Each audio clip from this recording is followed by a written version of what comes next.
मंजोता साहब, देखिए इनकी मोहब्बत बता दें और आइंदा इलेक्शन में इनके साथ क्या होने वाला है ये भी बता दें। देखिए मैं तीन चीज़ें हैं ना जी। एक तो 9 मई के हवाले से, स्पोर्ट के हवाले से और जलसे के हवाले से, तीनों में स्टेप में बताऊंगा।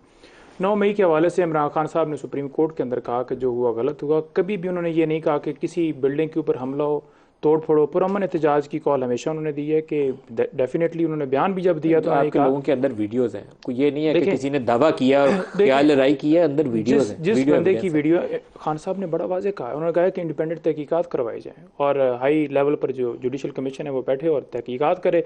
जो कसूरवार हैं उसको जो है उस कानून के मुताबिक ट्रीट किया जाए। लेकिन 9 मई के हवाले से फ़र्क फरीद बलोच साहब ने भी इस्लामाबाद में फैसला दिया है, वो भी आपको देखना बड़ा ज़रूरी मैंने है। वो पढ़ा फैसला, और बड़ा लेकिन वाजे तो आप उन्होंने कहा मंजोता बिहाइंड द साहब अपनी बार उन्होंने जमात को कहा। गलत जगह पे दफा नहीं कर सकते। आपकी जमात का ये पहला वाकया नहीं था। आप लोगों ने 10 अप्रैल 2022 को भी किया, आपने 25 मई देखें 2022 को भी किया, आपने देखें वजीराबाद अटैक वाले दिन भी किया और नहीं 9 मई को भी किया। नहीं चार चार देखिए वाकया। पुरअमन एहतजाज पीटीआई ने हमेशा किया। पढ़े लिखे लोग, कोई एक भी खवातीन, पुरअमन नहीं बच्चे था। और हर आपने कैंटोनमेंट के देखे बाहर आग लगी यहाँ होती पर ये थी, नहीं हम होता। लोग टीवी चैनल पे दिखाते नहीं रहे। देखें बात ये है आप कि अगर हम गलती पर आप इनसे पूछ सकते हैं। पिशावर नदीम कैंटोनमेंट के साहब बाद और यहाँ जीएचक्यू के बाद जो कुछ हो रहा था 10 अप्रैल को, मुझे अगर नदीम ये साहब मैं गुजारिश ये कर रहा हूँ ना कि हम इंडिपेंडेंट तहकीकात की बात करते हैं, कोई उसके ऊपर बात करता है, आप करवाएं। वो अच्छा जो कुछ करेंगे किसी तहकीकात से दूसरी करेंगे ना। दूसरी बात नहीं, वही कह रहा हूँ ना जी। दूसरी बात ये रह गई कि बात ये है कि जलसा जिस तरह से वो दिखाया गया कि जी बड़ा कामयाब और सारी चीज़ें, जलसे से ज़रा बैकग्राउंड देख लें कि हाई कमीशन कैसे प्रोटोकॉल वहाँ पर देते हैं, एक मुल्क से दूसरे मुल्क कैसे जाते हैं जब वो इश्तिहारी होते हैं, रास्ते में कोई अरेस्ट क्यों नहीं करता। दुबई से जब वो इधर आते हैं यहाँ पर कोई अरेस्ट नहीं करता। प्रोटेक्टिव बेल इधर बैठे हुए उनको मिल जाती है, अटॉर्नी के ज़रिए प्रोटेक्टिव बेल दायर होती है। इस्लामाबाद एयरपोर्ट के ऊपर बायोमेट्रिक वाला अमला पहुंच जाता है। बाकायदा तौर पर प्रोटोकॉल में मुकम्मल सहूलत मिली, वजीर आजम का जो आगे पीछे गाड़ियां मरी और पूरे अदालत तक मुकम्मल पहुंचने सपोर्ट, मुकम्मल सपोर्ट। अब अदालत के अंदर हमेशा जब चेयरमैन पीटीआई पेश होते थे तो उस वक्त एक लिस्ट बनती थी 15 वकला की। आपने देखा कि वहाँ पर घंटा के 2 घंटे वहाँ पर जज ही नहीं आ इमरान सके। से आखिरी दफा मुलाकात कब हुई? 9 तारीख हुई। 9 तारीख को। और देखें उस दिन तो आपने पूछा इनसे? उस दिन नहीं, अभी तो जलसा ही जी नहीं होगा। नहीं, मेरी कल मुलाकात दोबारा है। कल दोबारा मुलाकात। जी दूसरे नंबर पर देखें ना जी कि किस तरह पंजाब हुकूमत फैसिलिटेट कर रही है, सीसीपीओ, और आपने देखा कि इधर बैठे हुए उनकी सज़ा भी सस्पेंड कर दी गई है। तो ये सारी चीज़ें निगरान हुकूमत, पहले तो वो निगरान हुकूमत चल ही नहीं सकती, वो तो आईनी मुद्दत ही पूरी कर चुकी है। उसका हर फैसला, हर ऑर्डर गैर कानूनी है, और फिर जब वो चल ही नहीं सकती उसके बावजूद वो एक प्रॉपर फेवर दे रही है। अच्छा यहाँ पर कोई बंदा अगर गिरफ्तार है, उन्होंने उनकी सजा भी सस्पेंड कर दी। वही मैं कह रहा हूँ।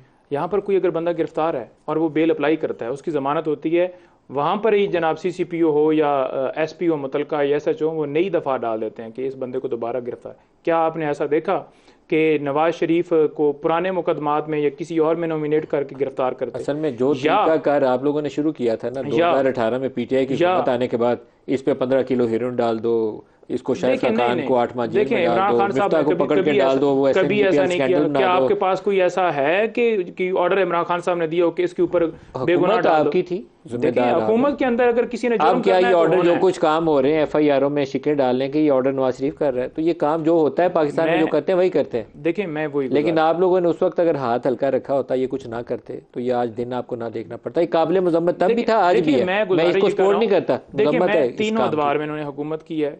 आप मुझे ये बता दें कि इमरान खान साहब के भी एसेट्स निकाल लेते हैं, इनके भी निकाल लें, इनके क्या थे और इमरान खान साहब के क्या थे। अगर कोई बंदा बाहर जाकर प्रॉपर्टीज अकाउंट बनाता है या कोई उसने किया है करप्शन, मुल्क को लूटा है, तो फिर डेफिनेटली उसको उसके मुताबिक ट्रीट किया जाएगा। और आखिर में ये है कि नवाज शरीफ साहब हों या कोई भी पार्टी का रहनुमा हो, कैसे जाकर उनको लंदन में और मुख्तलिफ जगहों पर जाकर मिलते रहे, जबकि वो इस वक्त इश्तिहारी थे, और इनके ऊपर क्यों नहीं एफआईआर दर्ज हुई? आज आपने देखा कि रेड पोल के जरिए जनाब रेडवान जुल्फी बुखारी साहब के जो है वो क्या मुकदमा है? वो 18 मार्च को इमरान खान साहब के साथ पेशी पर आए और आगे से पुलिस ने धावा बोला, उनको पेश नहीं होने दिया। फिर अदालत ने कहा कि हाजिरी जाकर बाहर लगाएं क्योंकि जंग छिड़ने वाली थी, और वो वापस चले गए। उल्टा उनके ऊपर ही एफआईआर दर्ज कर दी।